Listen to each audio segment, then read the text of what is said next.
Thank you to this panel for a wonderful, insightful conversation. And I'm so honored to now be able to moderate a panel on a topic that's very close to my heart, where we're going to talk about exploring pathways, development pathways, not just for managers, but for individual contributors. And I'd like to introduce to you here on stage with me, on the far end, please give a warm applause to Dean Tong, Managing Director and Head of Group Human Resources from United Overseas Bank. Hannah Hal Turner, Regional Head of People and Culture APAC from Zulke Group. Karen Yao, Managing Director, Human Capital Management Department, Asia Pacific, Sumitomo Mitsui Banking Corporations, SMBC, welcome. And then we have Ong Chin Ying, Chief People Officer from Grab. Thank you very much for being here with me today. Let's get started with a bit of let's get some misconceptions and biases out of the way. So, what is the biggest misconception or bias that we have on career paths for managers or individual contributors? I'm going to start with Karen. Sure. Hi, everyone. From my perspective, the biggest myth or misconception is actually if individual contributor always wants to be a manager.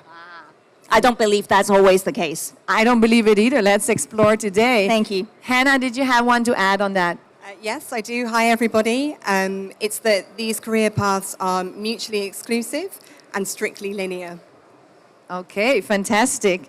And Chinyan, you have any? I think there was a survey that actually says that Gen Zs don't want to be managers. Oh. More and more of them are trying to escape from that path. Interesting, Yeah. interesting. All right, Dean, what do you have to add? No, I think most of this has been covered by, I think that the myth of there's only one path to the top. Yes, that's a myth as well.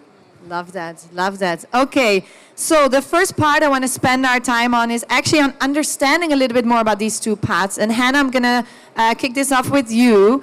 Could you walk us through the distinctions between an individual contributor and a manager? What are some of the unique skill sets that are required for each of these paths? And in traditional organizations, and I know yours is not one of them, but in traditional organizations, how would career growth typically look for both? Okay, sure. So individual contributors are people who work autonomously, really adding value through their deep expertise. They don't normally manage people, and really their primary focus is delivering results through tasks and projects. So then if we look at that comparison to managers, managers really are there to make sure that organizational goals are met, right? Through people, through tasks. And so really, how I would define some of the differences in their skills are that individual contributors at Zulke, we really value things like skills acquisition, proactivity, because to be a really great IC, you've got to develop your deep insights and expertise. Whereas for managers, we kind of see, coaching, strategic thinking, giving feedback as some of those key skills. Now, I'm going to caveat that, right, a little bit, that actually some skills are transferable between those two kind of defined paths. So if we look at things like problem solving, for ICs, you're solving different problems than you would be if you were a manager. And then things like leadership. Traditionally, managers are also leaders, but an IC can also be a leader, right, through that deep expertise and the value that they bring. And then the final question on that part, Anna, was around traditional career paths, wasn't it? So for managers, look, traditionally you go up that real archaic career ladder that we all know.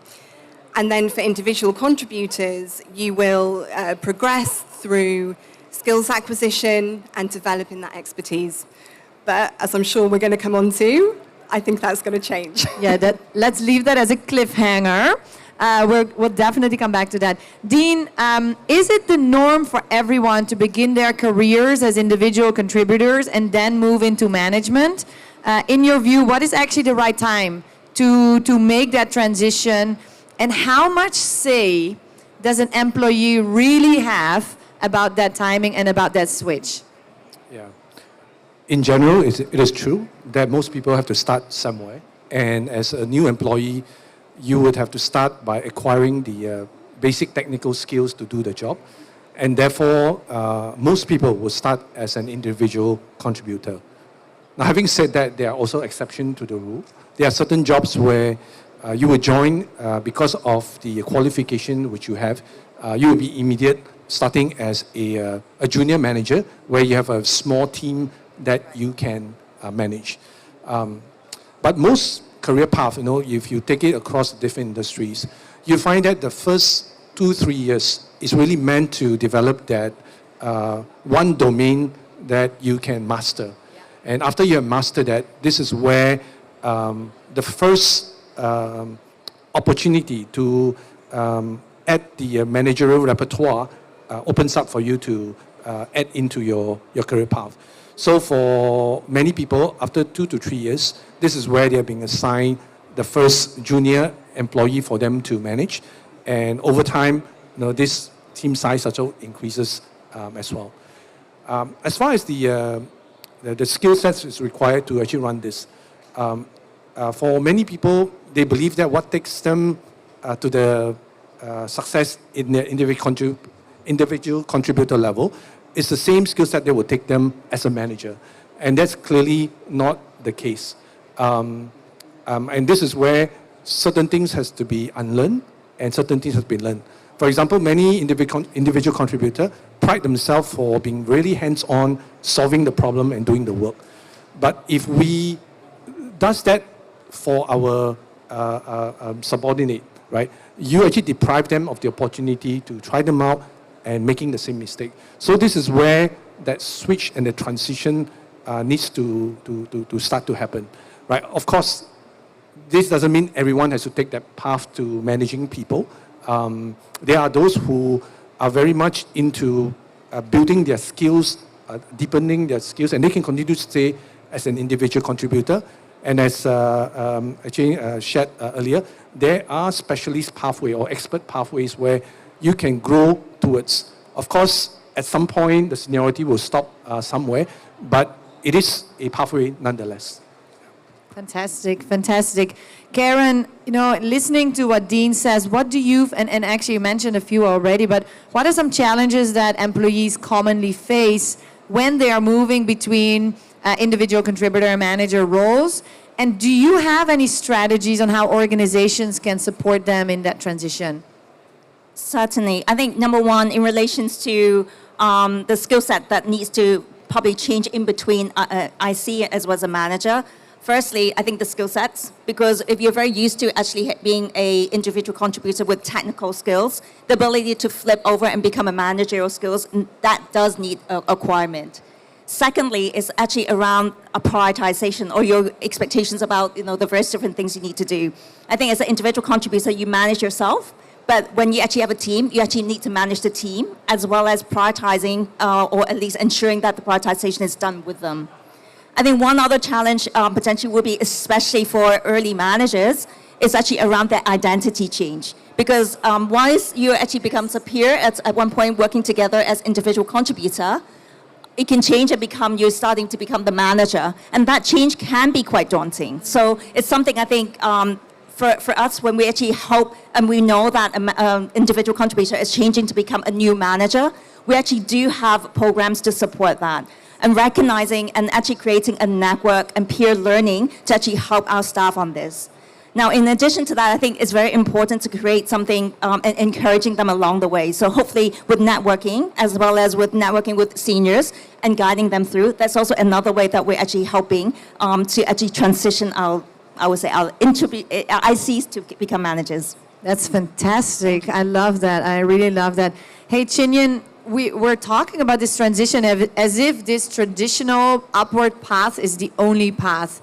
But what other career transitions can employees explore? And how can they grow meaningfully? And how are you thinking about that in Grab? So in the tech world, basically, there's a very famous saying to say that careers are never linear and it's a jungle gym out there, right? So you go up, you go down, and you can be a manager and you can be an individual contributor. But the crux of it is firstly, self-awareness.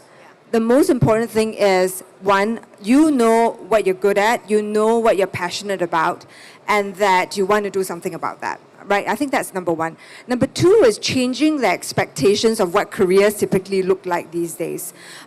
Unfortunately or fortunately, many people still come in and thinking that progress means I must meet a team before I can progress, and the bigger my team, the better it is, the more money I'll get, right? Literally. So in Grab, we push this whole idea of living the Grab life, and part of living the Grab life is owning your own growth, and the dissociation of growth versus a typical career path, I think, is an important difference. And owning your own growth, really talking about first identification of self-purpose, and then to really look for opportunities and start building all the skills that you need when the opportunity knocks at you. It's not always that when you want something, things come. But when opportunities come to you, assess it. It might not be your typical traditional, like, oh, am I taking my manager's job? It's usually not, right? Yes. But there are many different kinds of opportunities you can think of. The second thing that we really push on is mindset. A lot of companies focus on skills. I think it's supremely important, especially in economies like these days when it's so vulnerable. And so it pivots very, very fast, that you must have a very strong mindset. And at Grab, we believe that positivity, for example, looking at things in a different way, can be taught, can be learned. And I think that's a very, very important mindset to train. I love what you said. And opportunity doesn't always come through the front door, huh? Sometimes it knocks very softly on the window. Hey, Hannah, we left you with a cliffhanger, so now we'd love to hear. Zulka has actually a different approach with something they call skill-based career paths. Can you explain? I would love to learn. What does that mean? What does that entail? Yes, please. It's something I also love to talk about. So a skills-based career path is more flexible and dynamic than your sort of rigid career path that we've already spoken about. And what that means is that you develop your career through applying a broader set of skills rather than being defined by job titles. So at Zulka, we encourage our colleagues to increase their skills depending on their preferences and their personal motivators, but that's also aligned with the sort of super skills that they own. So, and also to the market that is rapidly changing, as we all know. So to give you an example, some of our more traditional software engineers are now developing in those newer technologies like data and AI. And that means that they're more relevant in today's world of work. But it also, for them, it means that they can craft a career path that is aligned to themselves and it's more personal. So what that means for individuals is that, you know, they really are able to do what they love. And as you can imagine, the outcomes of that are fantastic. Very interesting, very interesting. Okay, that was a little bit of an introduction, but I want to now talk more about issues and challenges that we see when it comes to these career paths. And Chinyan, I'm going to first come back to you. There is this phenomenon called the promotion paradox. And actually, I think it's a very fascinating one, where people are promoted based on current performance rather than their potential as a manager. And this often leads to skilled individual contributors becoming managers, even when it may not suit them, leaving them frustrated, leaving them in a role where they don't want to be. And we see this example quite a bit in tech, software developers who are sort of forced to become a manager. How can organizations prevent this? A couple of things. One insight as I was trying to research on how to answer this question well was that, do you know that 29% of people resign within the first month of their first promotion?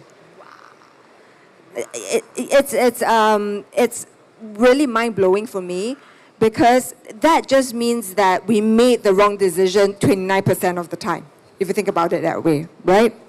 And there are a lot of corporate structures that cause that mistake at the end. Why? One, we we only think, or we have created a structure where promotion is the only route to getting more exposure, getting more remuneration, getting more growth, getting more of executive experience or direct conversations with executives. I think promotions is really something that is bastardized a little bit, and I think we need to change that, number one. Number two, I think the idea of an expert path is not clearly defined. We say, you know, on this panel, yes, there's an expert path, but if you go to a company and go like, hey, show me the career path of an expert in your company, you probably, if you're in a consulting firm, maybe there is a clear path. Maybe in the tech teams, maybe is in a very, very clear path. But you ask HR people within HR itself, show me an expert path in HR. We probably don't have it, right? So I think the most important thing is stop paying lip service to expert paths, actually building some of them. I think the third thing really is give people a chance to experience what it's like being a manager before giving them the job of a manager. I sometimes think that being a manager is harder than being a leader. I've had a conversation with a very senior leader in the company, I won't say who, and we did an org change, of which he then said, oh my gosh, it's so much easier to fire someone 2 levels down from me than when the person was my direct report. Right? Because of being a manager, you're confronted with the everyday needs of your people. You are sandwiched between all the vision that the leaders want and then like all the problems that the team that's actually doing the job is facing. You're stuck in between and nobody's helping you to do that job well, right? So being a manager is incredibly hard, right? So the question is, before giving this person or anybody that crazy responsibility, expose them. Put them on a project and say, you just be that virtual lead for this project. Know that what the key to success of a manager is, you have to help your team to be successful. You must love helping someone being successful. It's not your success. Now, go try it with this team and tell me what you think. Awesome. Fantastic, fantastic. Hey, Karen, on the other hand of the promotion paradox is this notion that some people are just naturally born leaders. They have management talent from the start, but they struggle to actually get an opportunity to demonstrate it because they just never get past this traditional individual contributor phase. And this can especially affect women, as research suggests they often excel in key management skills. So how can organizations support those with manager potential to actually succeed through this IC phase of their career? I think number one, firstly, is we should, and companies should have robust talent identification process and taking into consideration and identifying really at the early stage about potential leadership or managerial capabilities. I think that's very important, and building that as part of the succession planning. But along the way, also is creating some, again, network, peer group learning, but as well as encouragement. I think two encouragement points I think is important. One is actually advising the ICs changing into a manager to be able to talk about it. Self-efficacy is important. And I think research does say that females may not always be very good at that, and that's something that we all, for females around in the room here, are important for us to recognize and really be focused around that. How do you talk about your achievements? How do you talk about your challenges? And how do you actually talk about, seeking help from others? I think that's important, number one. Number two is also the ability to allow authentic leadership. So at SMBC, we actually have one of the 3 pillars on EVP is one of them is be yourself. And be yourself actually is very important to us so that you can really be your best self when you're leading, when you're actually working for us, and we're actually supporting everyone within the organization. And to us, allowing that hopefully will help our employees to come through and really be their true, genuine self, be it an individual contributor or be it as a leader. So hopefully with those encouraging points, many others can actually help with that transition and actually learn and continue to grow. Wonderful, wonderful. Let's hope that helps. Hey, Dean, back to you. So Many people still actually think career success is to become a manager. Families, parents, friends, even colleagues, they go, hey, when are you becoming a manager? When is that promotion coming? And you're only seen as successful once that promotion come in. That can create a pressure to pursue these management roles. How can companies challenge this mindset and actually create not just fulfilling, but high status growth paths for individual contributors? I want to offer two perspectives, right? The first is that I want to make sure that before we abandon the managerial track, we actually give it a fair chance. Because if an expert track is seen as an alternate to a managerial track, and when you bump into your first mistake and you say, I'm not a good manager, and therefore I'm an expert, then for many people, they will never have discovered something that they could be good at in the future. The question that was raised earlier is that leaders or managers are born or bred. I personally believe that leaders can be made. And I've seen many before. And some are very natural. I mean, for them, it comes naturally, even as an individual contributor. They have demonstrated many of that. But I've also seen people who are a bit awkward in people management, but they make it up through discipline, running through the processes, being disciplined about it, and they eventually turn out to be great managers because they really follow through some of those processes. So my first message is that don't give up too quickly because you feel that you are no good at managing people, and then you quickly jump into a career expert track.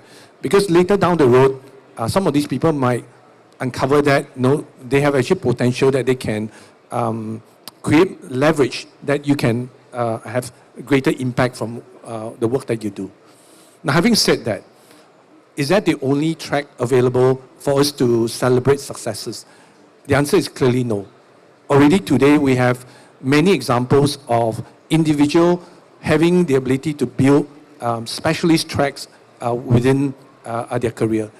The academia is one clear example of that, right? Where you can actually go up very high within the university organization, and your career progression is tracked against your recognition from the outside, whether you are actually the foremost expert in a particular area. And the compensation can actually go as high. And within the bank itself, we could have people who are individual contributor who can even be paid higher than the CEO, for the kind of expertise that they actually bring to the table. So success can come in different forms. And for us, with such a track, we can actually get someone promoted even all the way to an MD. Although it's very rare, right? And the expert has to be real expertise. The example that was given earlier, within HR, are there expert career track? I think we have to be very discerning about this because we can call it an expert track. It becomes such a narrow specialist track that at some point you might already stop at a very junior level. An expert track that you want to take all the way, this has to be rare and it has to be recognized across the industry. And for those roles, as I said, from a pay and from a rank standpoint, you can actually go all the way up there. So I think the conventional wisdom that you must be a manager in order to rise up, I think that one has already been challenged. It will continue to be challenged. But my last message, as I mentioned earlier, is that don't give up that managerial track so early because you feel that after one or two failures. Yeah. Can I jump in here? Please. I think the thing that we should always ask our people authentically, right, is what is fulfilling for you, and it will change. And the question is, it's not about which track. It's like what gives you most fulfillment. Go to that. Go to that because it's obviously speaking to some of your strengths and to some of the things that you like doing. I think that's most important. And like you say, don't give up, but you can also come back in after spending a while in a separate track. Yeah. Which I agree with, but it's quite hard sometimes, especially early on in your career, to fully own that because until then, your parents have told you, your friends have told you, your teacher have told you what success looks like. So to really reflect, and I guess it's an encouragement to figure out what is fulfilling to you and go with that. It's not always easy, but I agree with you.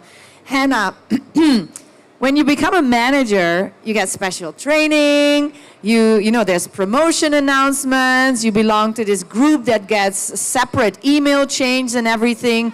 Given the attention that managerial roles often receive, and also a bit of preference and like, oh, you're privileged, you're part of this group, how do you ensure that individual contributors, if they rise up in, say, an expert track, feel equally valued and recognized in your organization? Okay.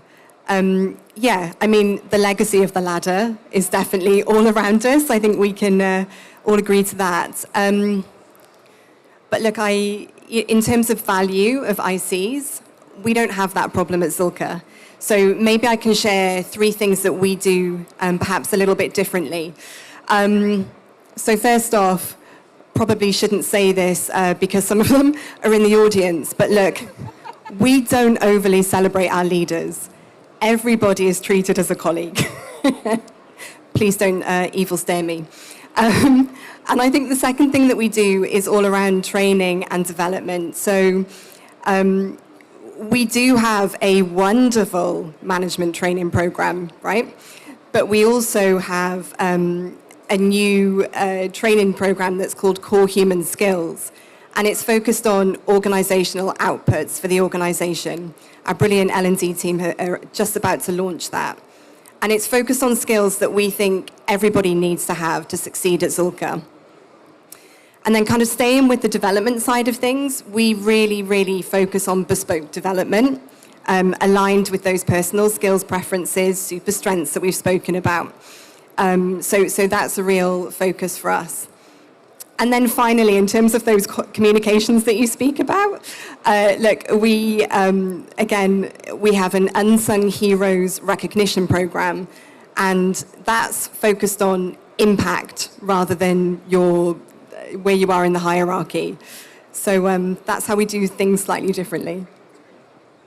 Fantastic, fantastic. Hey, Chinyan, you mentioned earlier about this jungle gym career, and you know, and we heard Dean speak about, okay, if I don't succeed right away as a manager, what's next? You know, when we talk about this moving from individual contributor to manager, it seems to be like it's a one-way transition. I'm going up once and I'm gonna have to stay there. But with this mind on the jungle gym, and like, what about the reverse? Moving from manager back to an IC role, is it like a sign, like Dean was referring to, like I failed as a manager? Or how can we normalize this shift and actually remove the stigma that often accompanies it?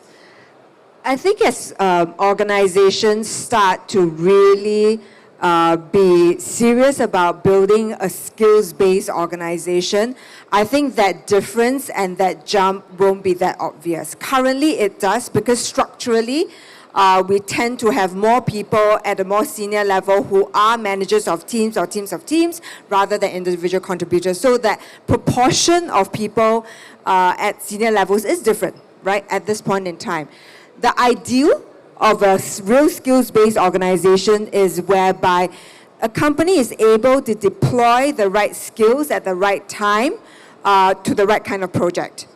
And it doesn't mean that you have a higher possibility of getting into a great project just because you are a manager, right? It's not.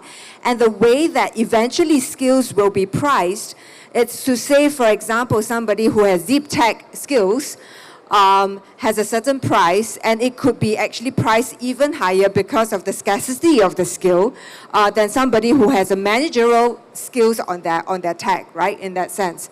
So I think as we move towards a more skills-based org, these movements will be easier, I think, at this point in time. And I think honestly, don't wait for that to happen.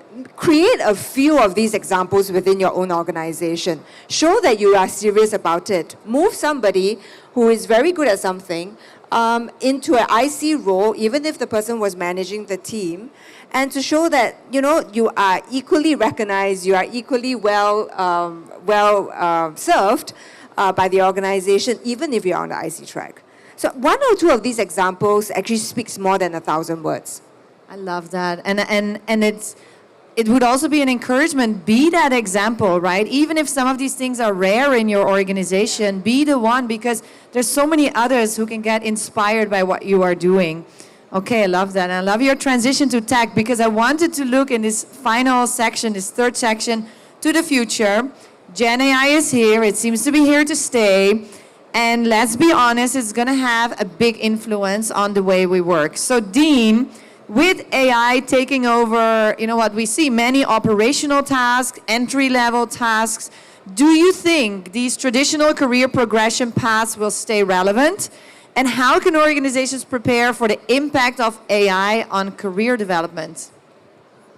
I assume when you say traditional career path, you are referring to a true track path that we are seeing today, where we have an expert track and we have a generalist track. The changes of technology is happening so fast that I think it would be foolish for any of us to say we know exactly what's going to happen in the future, right? I mean, even some of the smartest brain in the world have gotten many of these wrong before. But if I have to make a guess, right, and this is I'll qualify a pure guess at this moment, I actually think that the role would converge more and more. I mean, the difference between an expert and a people manager would probably start to blur at some stage. And let me explain why. With Gen AI, for example, and also other technology that you have, a single individual contributor today can do a lot more in the future. With the help of AI as well, your capacity to manage different people, different workload, would actually increase as well.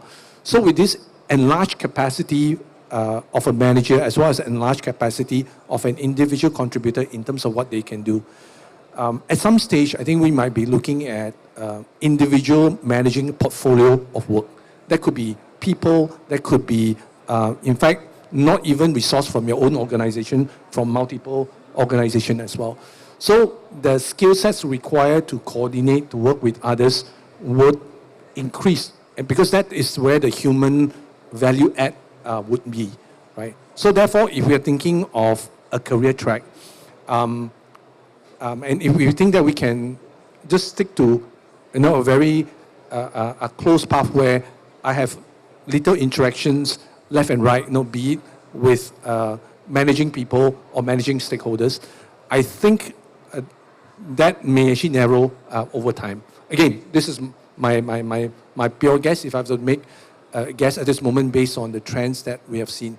So my message out there for individual contributor will be open to embrace some of these changes. These are not comfortable, but these are skill sets that will be required. So not only on the people management side, but we talk about being strategic, meaning thinking beyond just one step, multiple step, connecting dots. And in the past, for individual contributor, you may not need to do a lot of that because you can focus in your own area. But in the future, these softer skills will actually be increasingly important. For managers, on the other hand, you sometimes can get away of not having the skill sets, but you have the right people to surround you with. But given the advancement in technology, if you actually don't know about some of these at all, you can be hoodwinked by people who you're actually managing. So you also have to embrace some of these new skill sets to allow you to actually enhance your capacity. Yeah. Yes, absolutely, absolutely. Okay, Karen, last question before we go to our audience questions. It's for you. In a similar vein, right, do you think AI could potentially help level the playing field for employees who face, say, career disruptions, career interruptions, or who are just less able to develop their technical expertise? Could working with AI help these people advance more smoothly through IC phases, even after a break? Certainly. I think AI at the moment create a lot of opportunities.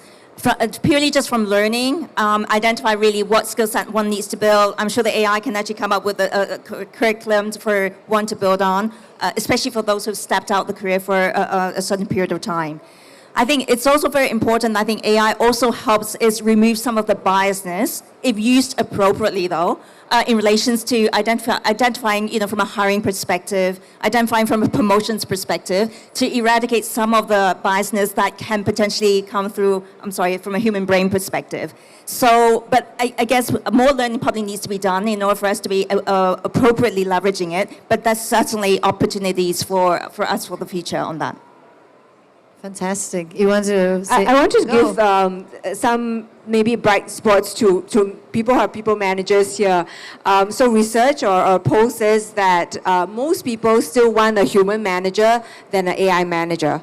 So and to what Dean was sharing, right? The essential thing is that the high touch economy will get more and more interesting, and that all of us humans need to learn how to deal with other humans better and better. Good. Fantastic. Okay, I'm going to move to the questions of the audience. The first one is, for those who want to remain as individual contributors, how can they progress, especially if they're applying to a new company?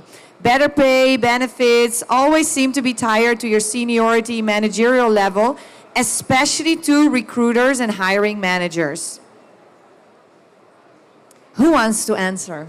Go for it. Thank you, Dean. Okay, this is an uncensored answer, right? If you want to be a true individual contributor in your space, you must develop real expertise that's being valued. Not, as I say, those we call expertise, but it's actually a narrow specialization, right? So we have to really differentiate between the two. When we talk about real expertise, that means there is a scarce number of people in the market with such an expertise depth that you can build. If not, then you are actually exposing yourself being too limited to a particular space, right? So just a word of advice. I think there are more and more spaces where you can develop that level of expertise, but you have to challenge yourself that you are truly developing that true expertise that is being recognized. Fantastic. Oh, did you want to add to that? Go for it. I will, yes, please. So for me, the kind of the best ICs that I have and I see are the technical experts that also have those transferable skills that we've spoken about today. And it's really interesting that the question says better pay, but I'm sure there's a number of ICs out there that are probably paid more than the CEO because some of the skills that they hold are so special and unique. Absolutely, absolutely. Chinyan, the next question is definitely for you. Can Grab share more about their back-in-office policy and the thinking behind it? Wasn't that the topic of the previous panel and not this, but I'm happy to take the question. To be honest, there were different ways of thinking about how do we manage this policy or how do we think about this approach across the executive team. So there are 6 of us in the ExCo. It was discussed for quite some time. It wasn't like a one-off decision and then, we say everybody come back. And there were different opinions on the executive team, to be honest, right? And eventually, why did we land on the approach of going back into the office? Couple of things. One, I hope most of you have used Grab before, and knowing that it is a 24/7 consumer business, it's quite different from B2B kind of business where perhaps that need to serve is not as intense as a very consumer-centric product like Grab, right? So the intensity of our business is slightly different. For us, the second thing is that as well, we believe that we have hired a group of people who are very purpose-driven. We have a lot of missionaries at Grab, and missionaries actually put themselves out there before put consumers in front of ourselves. So there's a saying in Grab is basically like the users first, right? And then before Grab, before self, right? So I think we understand and we know that our teams have that heart for serving the consumers. I think that's number 2. Number 3 really is, I think we were misquoted by the earlier, and we don't go out there and just say like, come back to the office, if not you resign. There was a lot more thought and a lot more care put through on the messaging to the people. So let me give you an example. We made sure that flexibility is there for people who need flex, right? So my team, I run not just the HR team, I run the IT team, I run the real estate team, right? So I got the team together and say, what do we need to make sure that people, one, they're comfortable coming back into the office. So we are spending a lot of money to make sure that the offices are really welcoming and really provide an environment that's better than people's homes to be able to do work, right? I think that's number 1. Number 2, with my HR team and IT team, we literally are working on something that through Slack, which is the communicator that we use, you can just press a button and go like, my child is sick. The plumber is coming to my house and there's nobody that's going to be there. It's going to be easy for people to, when they need flexibility, be able to indicate it, and then, yeah, they can definitely work from home. So flexibility is there. You know, flexible hours, we've always had flexible hours. Right? People come in when they can, and then people leave when they need. So we've always been very flex with that, right? So the third principle was providing flexibility when it is, and make it seamless for our people to be able to do that, right? I think that's number 3. So really, it's not a one-size-fits-all. What we do may not be right for your organization, but we believe that because we are such an intense and such a consumer-focused organization, we need to be together solving very complex problems on your behalf, hopefully, and we need that culture and to bring everybody back together. Wow, thank you for your transparency. Definitely not an easy decision, but seems like you really thought about it. Thank you. So I'm going to go back to the topic of the individual contributor after this beautiful sidestep. The last question I'm going to take from the audience, being mindful of the time. I have been offered a role as a manager, but I actually want to stay on as an IC. Will that affect my career growth and compensation? And I would actually also ask, how do I even bring this message across? Who wants to go? Maybe Karen, you want to start? Sure. Firstly, I think it will be helpful to at least to understand what is the role of the manager, or how big of a part of the role of the manager. Because I think, as you mentioned, right, it would be always good to at least dip in and try for 1 or 2 projects, and maybe as the manager of that individual, maybe give it a trial first. That will be a step forward, and as the employee can actually ask for that and see and have a taste of it first. I think that will be one point. It is true, not every single individual contributor will can earn more or can earn less. And I hope that money is not only the driving force, it's also about the growth as the growth along the way. Because the world's changing very fast. So you may have compensation now, but it may not be forever. So what is the best from a career perspective, from a growth-wise, in that expansion? Because one of the things I think is important, it's not just only focusing about vertical, but also from the sideways perspective, meaning actually gathering what I probably always call is building your toolbox, so that when the time comes, when the opportunity comes, then more can come, be it from a compensation, recognition, as well as rank perspective. Fantastic, fantastic. Okay, we have come to the end of our session. Thank you so much for this insightful discussion. Let's give a round of applause for our panelists. Thank you very much.